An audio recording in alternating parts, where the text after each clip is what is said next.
Let's try to talk to the next topic. In this video sections, we will discuss about using another modalities for point cloud recognition.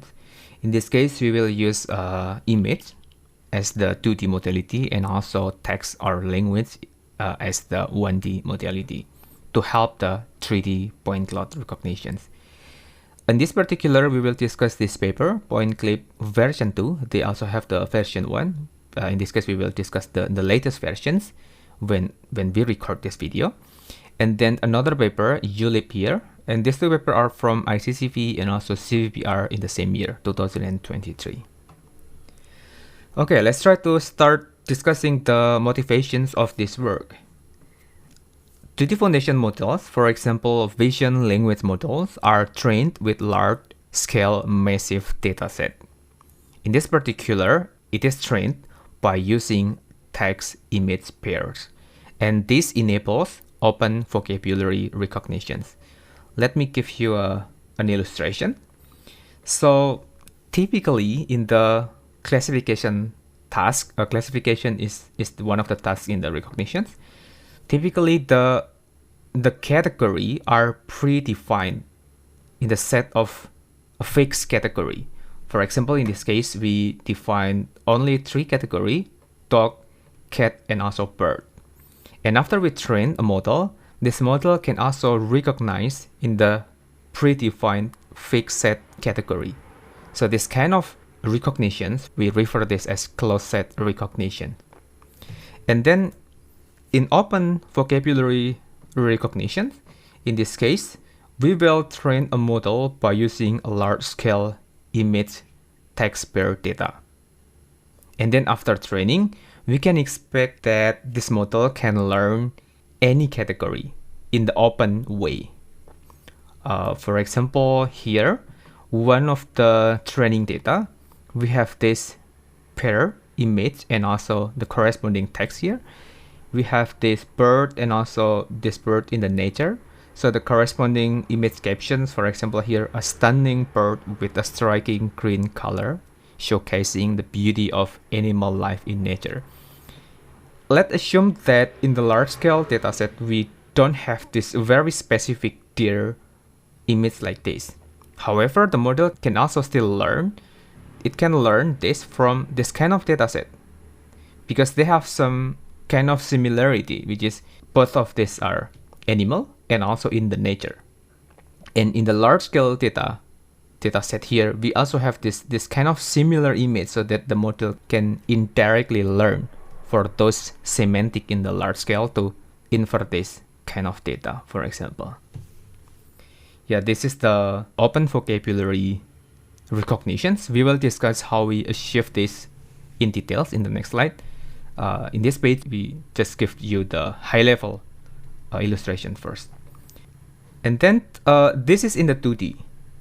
However, in contrast, in the 3D modality, the availability of 3D data is much more limited than in the 2D data. So this work try to distill by bringing the 2D knowledge from the 2D modality to 3D modality instead of collecting large-scale 3D data. Okay, so next we will try to discuss one of the very popular foundation model. In this particular is a vision language model. We have the CLIP here, contrastive language image pre-training. This is from ICML 2021. And this is the pre-training pipeline. So given this every batch of data and data image and the corresponding text pair, and again we have really large scale image text dataset. This is just in one batch. We have this one. We extract the corresponding feature by using the text encoder and also image encoder. From end text, we have the end by embedding dimensions. And also from the image here, we will have the end by embedding dimension. And then we do the metric multiplications. We transpose this. We multiply this to this. And then we have this end by end matrix. So in the pre-training, we want to maximize this corresponding pairwise here. This image will be maximized with this text. And then this image, the text pair is this one. We want to maximize this corresponding image text pair. And also this one. We want to maximize this. And so on and so forth until the last n image here and also the last text image here. So ideally, we will have this diagonal here into 1, 1, 1, 1, 1, and the remaining matrix elements value here will be 0. This is what we want. And how we can achieve this? In this paper, they use this cross entropy. So again, we do the dot metric here, the dot multiplications. This is the image embedding here. We multiply by the text embedding, by transpose of this text embedding. We have this n by n metric here, and this is just a temperature, but the main computation is this, the dot metric multiplications. And then we define the corresponding label. A range will be just, for example, n, we will have 0, 1, 2, until n minus 1 to define the label. And then in this case, we want to minimize the loss in the image. We want to align this logit here into the corresponding label in the axis 0. It means that for every image here, we want to normalize here. We want to align that the generated image feature here, the dot multiplications will be maximized here. Because we have the label here, right? 0, 0, 1, 2, and so on. So for every image, let me delete this.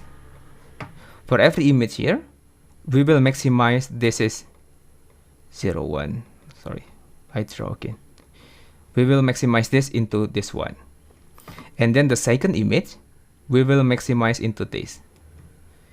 The third image, we will maximize into this value, and so on and so forth.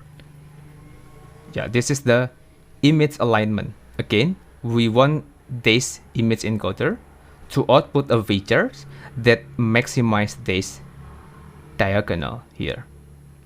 And then in the next loss here, the text, we also do the same, but we ask the text encoder here so that the output of the text features will also maximize this one here. So in this case, this is the corresponding logit here, the matrix, and then the label is just this one, 0, 2, and minus 1. And then we do the axis column here. So here will be maximized into label 0. Here will be maximized to label 1. Here will be maximized to label 2, and so on and so forth. But this is not really consistent because here the paper used the index start from 1, but a range is start from 0. But yeah, you got the idea. We want to, again, maximize this diagonal, both from the image encoder and also the text encoder. And finally, we will sum of these two from the image and also from the text and divide by 2, take the average. Yeah, in this case, we again maximize the corresponding pairwise product here. And then after we pre-train by using this approach, we expect that this both text encoder and also image encoder will learn the image and text correspondence, right? So after we have this pre-trained model, we can just give any image here, and then we build the corresponding text by using a prompt template. This is a very example of the prompt template, a photo of a blah blah blah object, and we can put this object into this template. A photo of airplane, a photo of car, a photo of dog, and so on and so forth. And then next we will compute the corresponding features.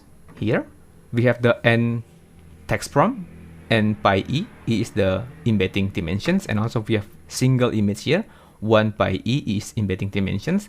Again, we do dot product this to this, this to this. We transpose this, so the output will be a 1 by n, and we take a look into this 1 by n, which one giving the highest score, and we assign this as the corresponding predictions. Text tree here, text tree is dog, so we predict this input as a dog category. So this is how we can achieve this open vocabulary classifications using CLIP, which is one of the very popular foundation model. And then in the next two paper that we discuss, we will discuss this PointCLIP version 2 and also ULIP. These two also use CLIP, but CLIP is in the 2D modality, and PointCLIP version 2 and also the ULIP are in the 3D modality. So basically these two work will bring the 2D knowledge into 3D space, into 3D modality.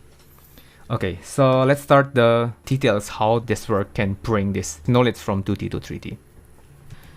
Okay, so the input will be point cloud, and point cloud is in the 3D modality. And then first, this work will try to project into the 2D. We will discuss later how we can project, but basically we have this 3D image and we can like have the camera here in a different position. We try to capture this 3D model into image. So we have the multiple image. For example, we have the 10 multiple image from different view. And after we have this image, we put this into the image encoder.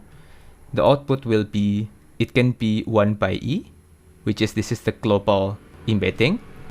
Like in the clip here, we have the E, right? The global embedding. For every single image, we have the E. This is the same. For every single image, we have the E.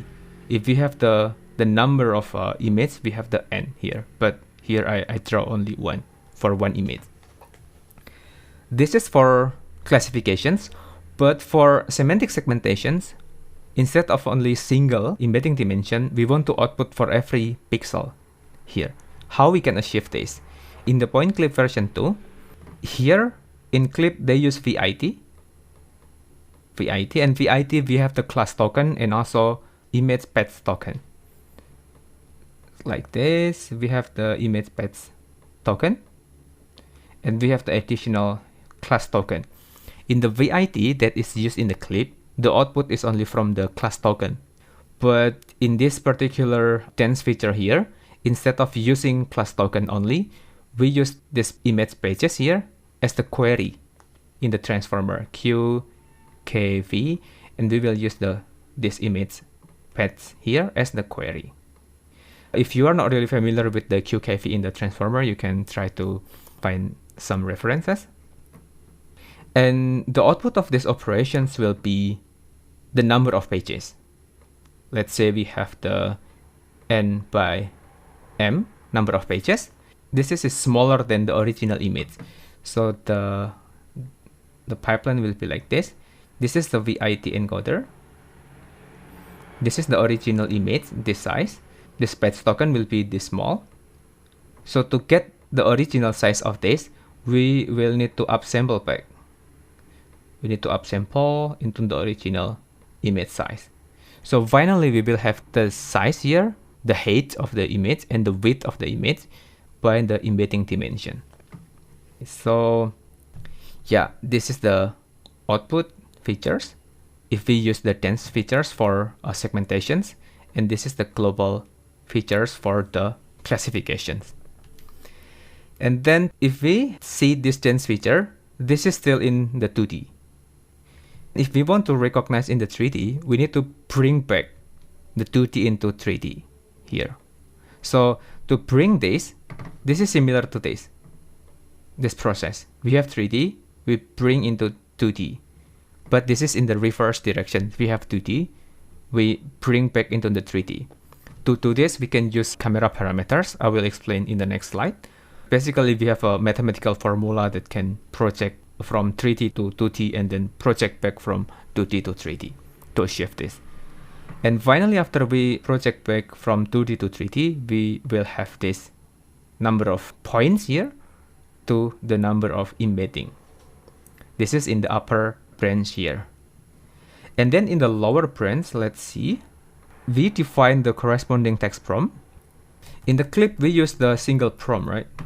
This one, for every image we have the single prompt here, like single prompt, but multiple candidate of the category single prompt. In the PointCLIP, they try to produce multiple prompt by asking the GPT, like, what is an airplane tap maps looks like. And this is the generated answer by GPT. And then we prompt another one, please generate a synonym of airplane, for example. And this is the generated text prompt. And another prompt, we ask GPT, please describe a tap map of airplane. And we have another text prompt. We have a multiple text prompt for a single shape here. And then later they do grid search. Basically, they just brute force for every text prompt here, which one give the best performance. In this case, PointCLIP version 2 here, they need the label. I mean, the validations data to validate which text prompt give the best performance. But in the case of there is no any label, so basically we can just use the single text prompt. Okay, so let's see the output. The output here will be the number of classes by the E, because here we have the number of candidate of this shape. For example, we built the text prompt like a photo of airplane, a photo of a bottle, a photo of car, a photo of human. And this is the number of those class that we try to guess what shape is this. And then finally we will do the dot product similar to the clip. In the segmentation, the dot product will be, we compute this, dot product to this. Here we transpose. So the output will be npts by n class. And then in this case, we just classify for every number of point into which class. This is the number of PTS point, and this is the n classes class. So for every point here, we will see which class giving the highest attention value. And we assign this every point into that particular semantic class. This is one of the example of the result of the semantic segmentation. And then for the 3D classification, it's very simple. We also do metric multiplication this to this, the transpose of this, and the output will be this 1 by n class. And again, to select which class of this particular shape, we can see in this value which class giving the highest attention value here.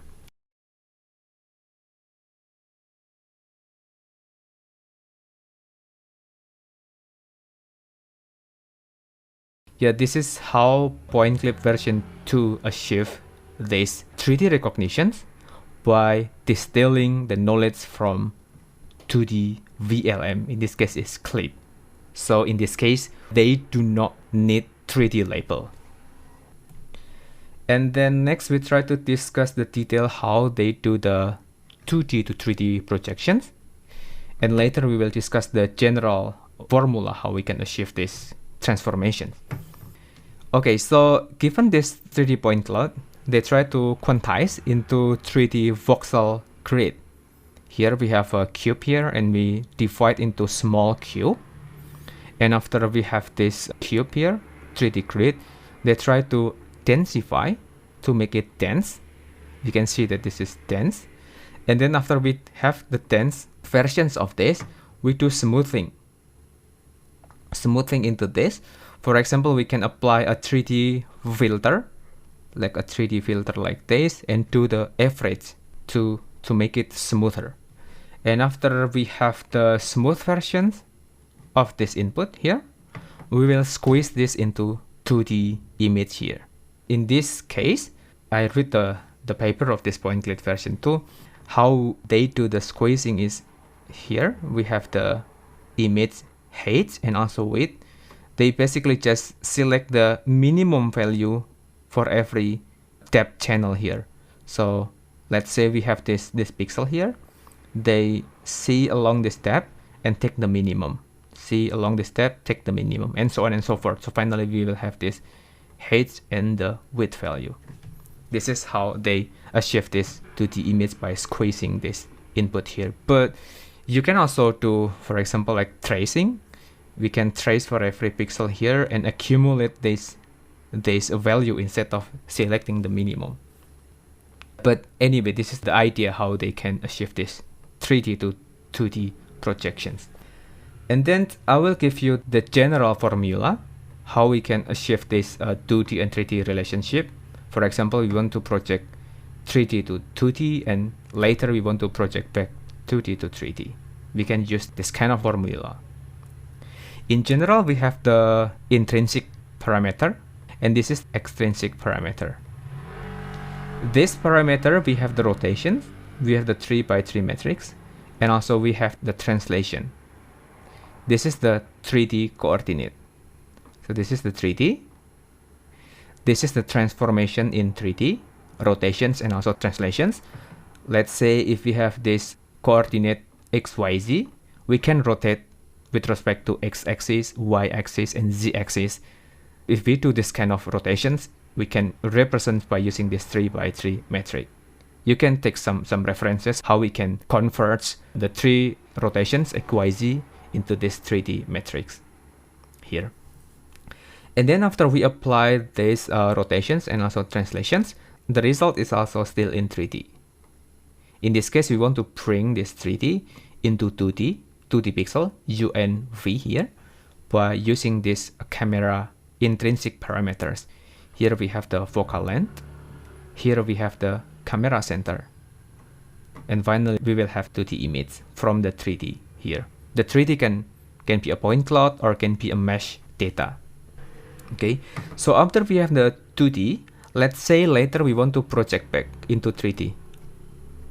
For example, here we have the 2D, we want to project back into the 3D. We can just use the same formula, the same camera parameters, use the same rotations, use the same translations, and use the same camera parameters to project this 2D to 3D back here. So it's very convenient. And then for the practical implementations, one of the convenient ways is using this library. Usually I use PyTorch 3D here. They have an API to do the 3D to 2D projections. And then we can also bring back the 2D to 3D coordinate. You can open this documentation. Okay, so again, this is how we can achieve the 2D, 3D relations. And this is a very useful in these operations. 3D to 2D and 2D bring back to the 3D modality. And then next, we will discuss another paper that's also use the 2D foundation model to transfer the knowledge into the 3D modality. In this case, they use the same VLM. In this case, it's the CLIP. CLIP, we have the image encoder. And also in this case, we have another text encoder. To distill the knowledge from the CLIP into the 3D modality, this ULIP paper, they define a triplet of data. The first data is the point cloud, the second data is the corresponding image, and the third data is the text prompt here. And because of CLIP is already pre-trained, the image features and also the text features are already aligned. This will be maximized to this corresponding text, and this already maximized the corresponding text. So in this case, the ULIP only need to align the 3D here into the corresponding image, and also align this 3D here into the corresponding text pair. Okay, so again, we have the n of data.